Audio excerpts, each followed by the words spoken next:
Hello and welcome to Songs for the Struggling Artist, the blogcast. This is episode 336. My name is Emily Rainbow Davis. It is 2023. This is the second episode of 2023. Just rolling right along. This one is the third in a series. So this is, I'm picking back up on reading this dragon book. So if you have not heard or read those first two, this might be confusing. So I might recommend going back and listening to the previous ones, which are called In Which I Read That Dragon Book, parts 1 and 2, and then come to listen to this one.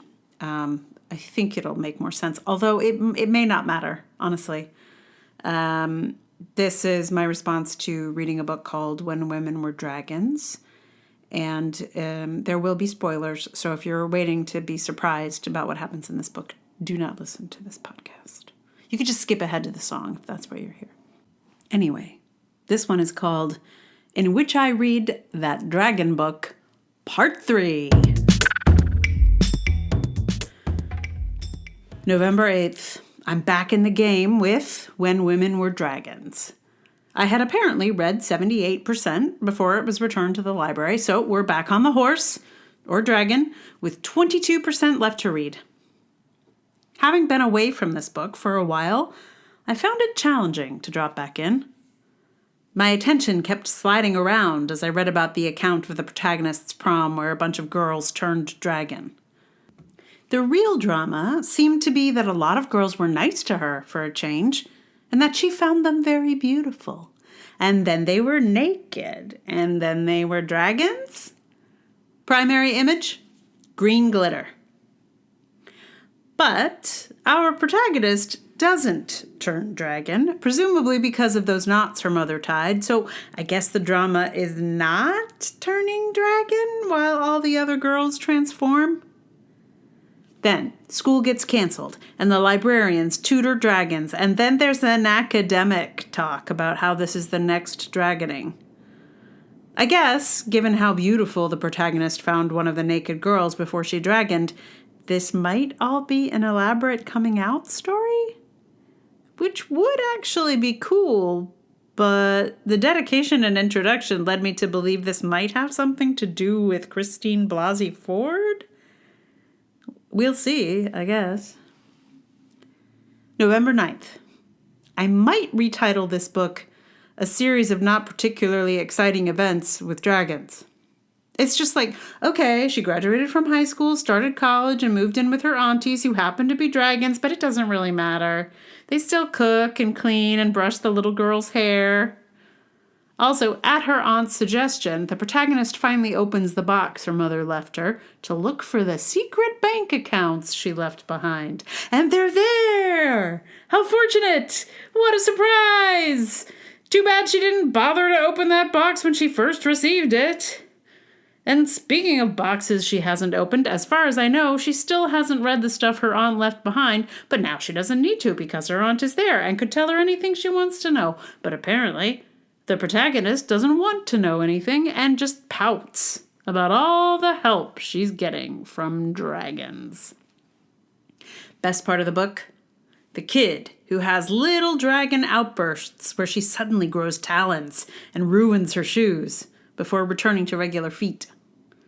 I suggest this author scrap this whole book and rewrite it from this dragon kid's perspective. She's the most interesting character of any of them. November 10th. Guess who's back?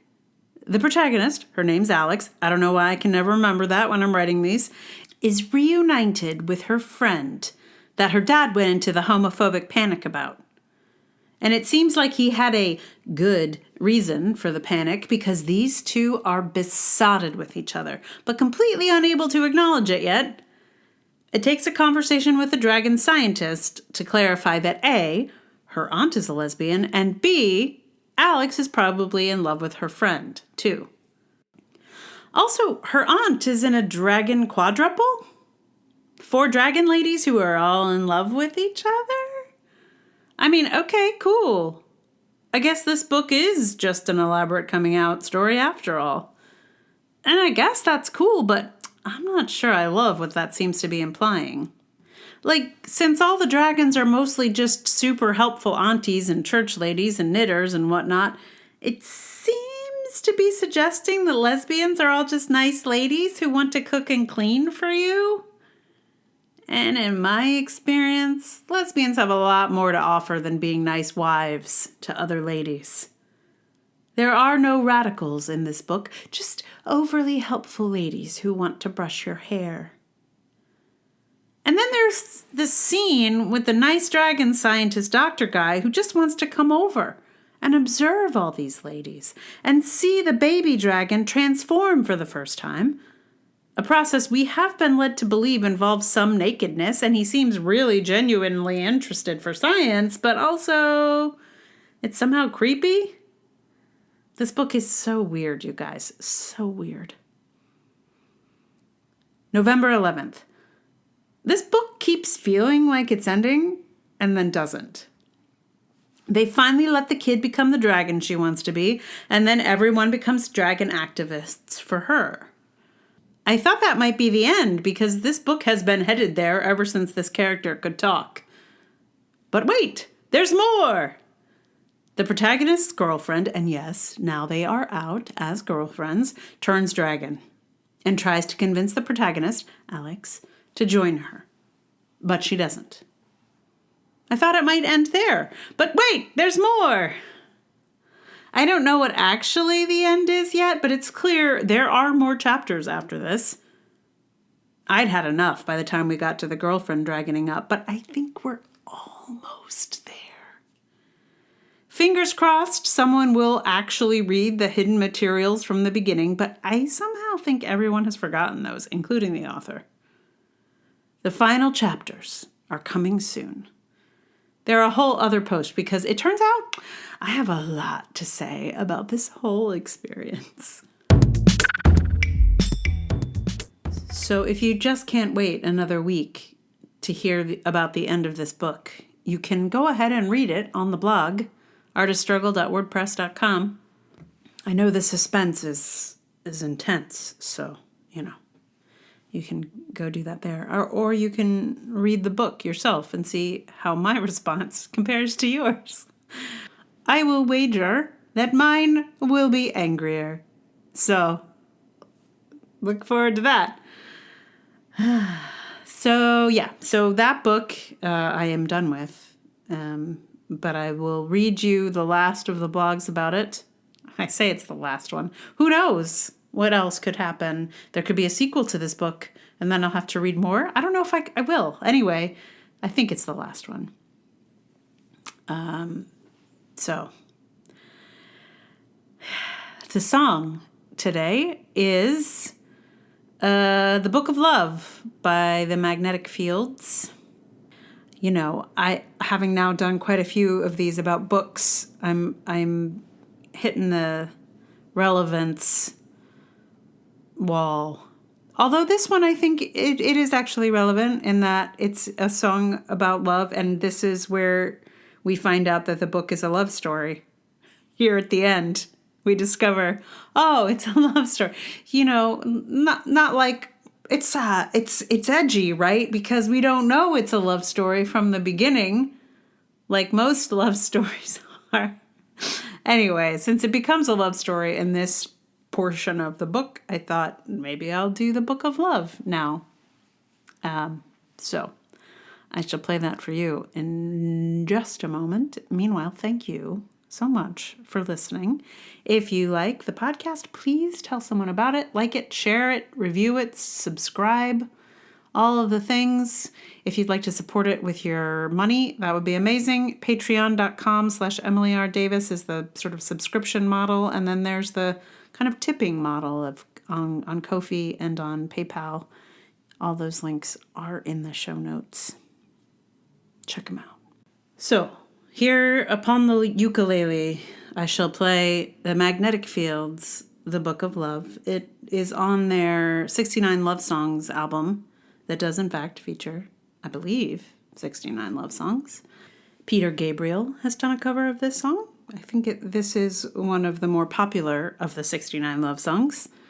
Yeah, I'm on ukulele, and there are a few Emilys that show up on this one. So enjoy the Book of Love.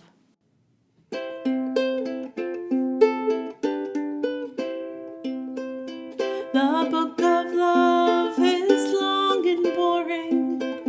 No one can lift the damn thing. It's full of charts and facts and figures and instructions for dancing. But I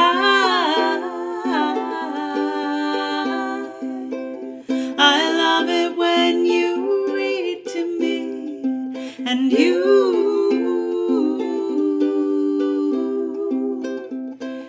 can read me anything.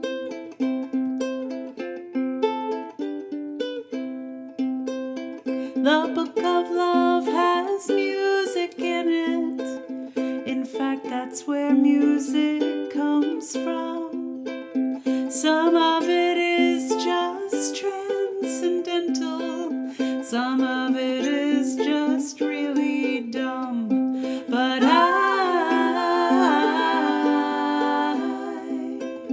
I love it when you sing to me, and you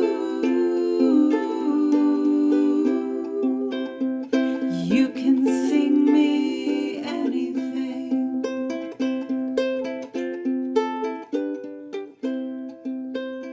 The Book of Love is long and boring and written very long ago. It's full of flowers and heart-shaped boxes and things we're all too young to know. But